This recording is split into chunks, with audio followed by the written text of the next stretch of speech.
السلام علیکم ورحمۃ اللہ وبرکاتہ۔ اللہ تعالیٰ سے دعا ہے کہ ہمیں صحت اور ایمان کی بہترین حالتوں میں رکھے اور ہم سے راضی ہو جائے، آمین یا رب العالمین۔ اعوذ باللہ من الشیطان الرجیم، بسم اللہ الرحمن الرحیم۔ رب اشرح لی صدری ویسر لی امری واحلل عقدۃ من لسانی یفقہوا قولی رب زدنی علما، آمین۔ آج کا ہمارا ٹاپک ہے حروف لین۔ ہم حروف لین کے بارے میں جانیں گے، وہ کتنے ہوتے ہیں، ان کو کس طرح سے ادا کیا جاتا ہے اور ان پہ کون سی کنڈیشن اپلائی ہوتی ہے تو حروف لین جو ہیں وہ بنتے ہیں۔ لیکن اس سے پہلے یہاں پہ ہم ایک ٹرم کو ڈسکس کر لیتے ہیں، سکون یا جزم۔ ویسے تو آپ کو اس کے بارے میں پتہ ہی ہے، لیکن ہم اس کو تھوڑا سا ڈیپلی دیکھ لیتے ہیں کہ یہ کیا ہوتا ہے، کس طرح کا اس کا سائن ہوتا ہے اور کیسے اس کو ادا کیا جاتا ہے۔ تو جو علامت آپ کو اسکرین پہ نظر آ رہی ہے، اس کو سکون یا جزم کہا جاتا ہے۔ یہ چھوٹی سی دال والی جو علامت ہے، ٹھیک ہے، اس کو سکون یا جزم کہا جاتا ہے۔ ٹھیک ہے، یہ حرف کے اوپر ہی ہوتی ہے، جیسے زبر اور پیش حرف کے اوپر ہوتی ہے، اسی طرح جو سکون یا جزم کی علامت ہے وہ بھی حرف کے اوپر ہوتی ہے، اور یہ علامت جو ہے یہ شو کرتی ہے کہ یہ حرف جو ہے یہ ساکن ہے۔ ٹھیک ہے، جس بھی حرف کے اوپر یہ علامت ہوگی، ٹھیک ہے، اسے ہم کہیں گے کہ یہ حرف ساکن ہے یا مجزوم ہے۔ ٹھیک ہے، کہ یہ حرف ساکن ہے یا مجزوم ہے۔ جیسے ہم نے حرکات والے ٹاپک میں پڑھا تھا کہ جس حرف کے اوپر حرکت ہو ہم اسے متحرک کہتے ہیں۔ پھر ہم نے اسی طرح دیکھا کہ جس حرف کے اوپر تنوین ہو ہم اسے منون کہتے ہیں۔ اسی طرح جس حرف کے اوپر جزم ہو ہم اسے مجزوم یا ساکن کہتے ہیں۔ ٹھیک ہے، یہ بھی اسی طرح اس کو اپنے ذہن میں رکھنا ہے کہ ٹھیک ہے، اور اس کو پڑھا کس طرح سے جاتا ہے، اس کو پیچھے والے حرف کے ساتھ ملا کے پڑھا جاتا ہے، پیچھے والے متحرک حرف کے ساتھ۔ ٹھیک ہے، ابھی ہم نے متحرک کی ٹرم استعمال کی، جس حرف کے اوپر حرکت ہو اسے کیا کہا جاتا ہے، اسے متحرک کہا جاتا ہے۔ تو یہ جو ساکن حرف ہوتا ہے یہ اپنے سے پہلے متحرک حرف کے ساتھ مل کے پڑھا جاتا ہے۔ ٹھیک ہے، جیسے یہاں پہ ایک مثال آپ کو دی گئی ہے، حمزہ با زبر اب۔ ٹھیک ہے، با کیا ہے، ساکن ہے، اور اس سے پہلے حمزہ پہ زبر ہے، اس کو ہم نے حمزہ سے ملا کے پڑھا، تو اس طرح سے اس کی ادائیگی کی جاتی ہے۔ اب جزم یا سکون جو ہے اس کو لکھنے کے 3 طریقے ہیں، یعنی اس علامت کے جو ہیں وہ 3 طرح سے یہ علامت لگائی جاتی ہے۔ ایک جو ہے وہ بالکل چھوٹی سی دال، ٹھیک ہے، ایک گول دائرے کی صورت میں، اور ایک الٹی دال کی شکل میں۔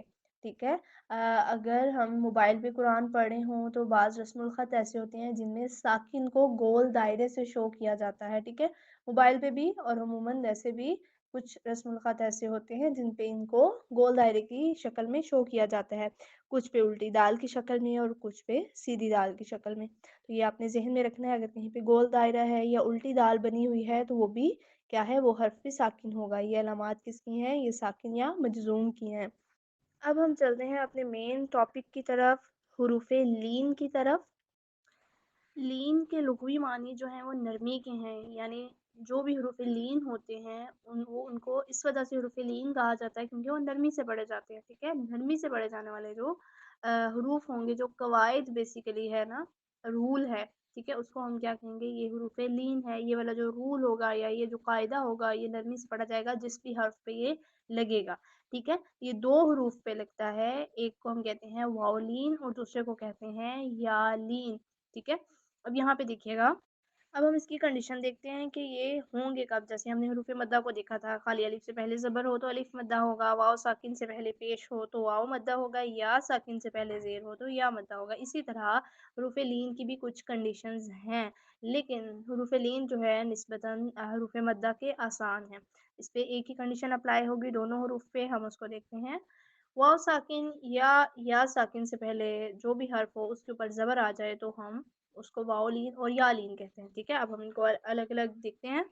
واو لین کی ہم بات کر لیتے ہیں، جب بھی واو ساکن ہو، یہ بات ذہن میں رکھیے گا کہ واو کا ساکن ہونا ضروری ہے۔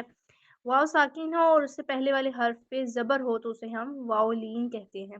ٹھیک ہے، واو ساکن ہو، اس سے پہلے والے حرف کے اوپر زبر ہو تو اسے ہم واو لین کہتے ہیں۔